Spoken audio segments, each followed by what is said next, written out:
Oh, everybody watch that uh, State of the Union, not State of the Union. I watched it and I was appalled. And my only comment was, imagine if it was reversed. Could you imagine how the Democrats would have flipped their lids had the Republicans responded that way? They were disrespectful from the moment this thing started. And the best line of the night was when President Donald Trump said, "There's nothing I can do standing up here that would make you people clap.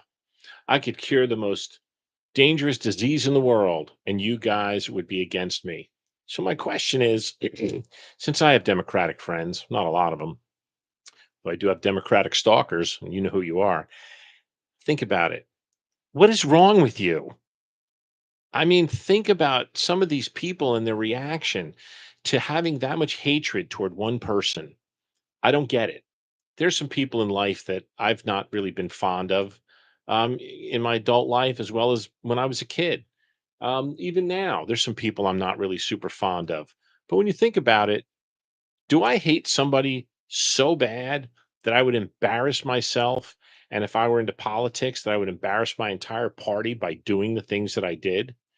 You know, let's just give them the benefit of the doubt and say that some of the things that they thought were true, which they're not, but let's just say Elon Musk, the richest man in the world, is stealing money from people. Let's just say he is. Then don't clap for him and don't clap for anything he's doing. But you know what? Let's say the richest man in the world, which you guys got to be fools to think that he's going to steal your money. What does he want your money for? Okay? But think of it this way. The richest man in the world finds fraud and waste in our government. And if you're ignorant enough to not know that there's fraud and waste in our government today, you got more problems you know about. So let's just give him, we'll give you that. So let's just say the richest man in the world wants to steal your money, but he also wants to get rid of fraud and waste in the government. You're not going to support that? You really need to kind of like look at yourself in the mirror. Maybe you should do a podcast because we do these podcasts. I look at myself. I'm staring at myself on the computer screen, and I'm thinking about what I'm saying, and I just can't believe how this went the other night. They wouldn't stand. They wouldn't clap. You don't have to like the guy, but when he walks in as the president of the United States, you stand up. You show him a little respect. Not him. You show the office respect. They broke tradition. They broke the norms. They broke the decorum in the house. It got so bad they had to eject somebody. I don't believe anybody's ever been ejected from a meeting of both chambers meeting like that. I don't think anybody's ever been ejected. So you think about just the ridiculousness. How about that 13-year-old kid? He gets up there and the honor of a lifetime. And don't think that he didn't see you Democrats sitting down, not clapping, and the poor kid's wondering, what did I do? How come they're not happy that I'm getting this honorary thing? What's going on? Now at 13, his father probably explained, well, they can't stand Donald Trump. He's the president of the United States. And because they hate him, they hate anything he talks about. And he's talking about you, DJ. So they probably hate you too.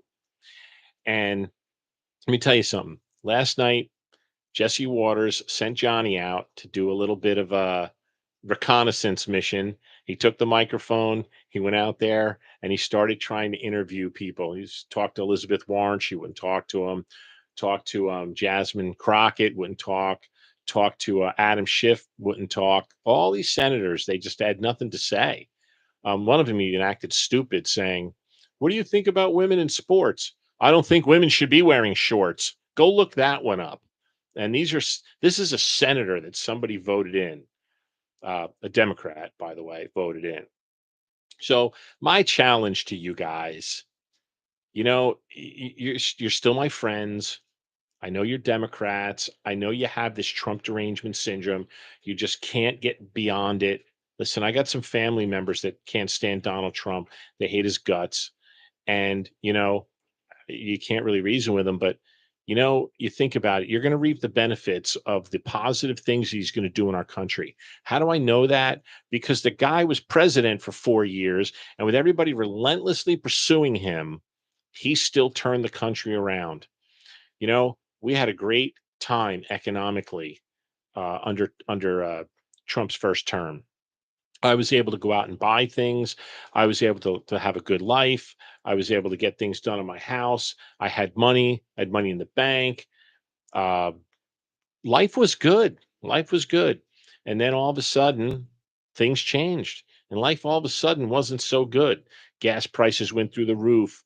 Um, Food prices went through the roof. You can't blame that on Donald Trump. Let me tell you something. When you go to the store and try and buy an artichoke, and it's $4 for an artichoke, I didn't pay $4 for an artichoke under Donald Trump.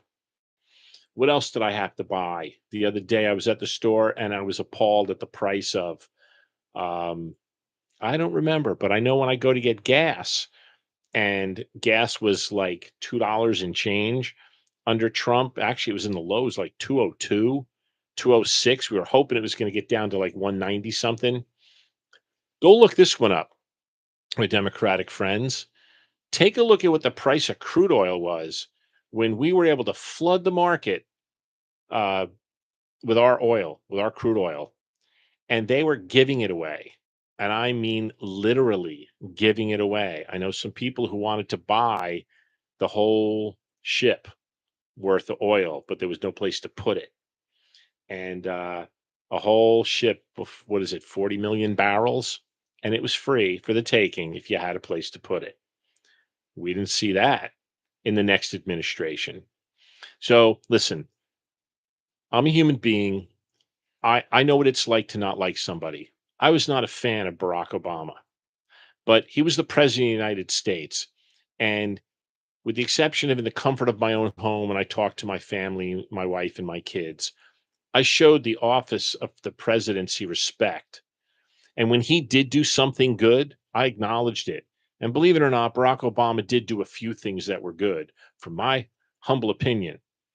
But I certainly wasn't a fan of Joe Biden. Certainly was not.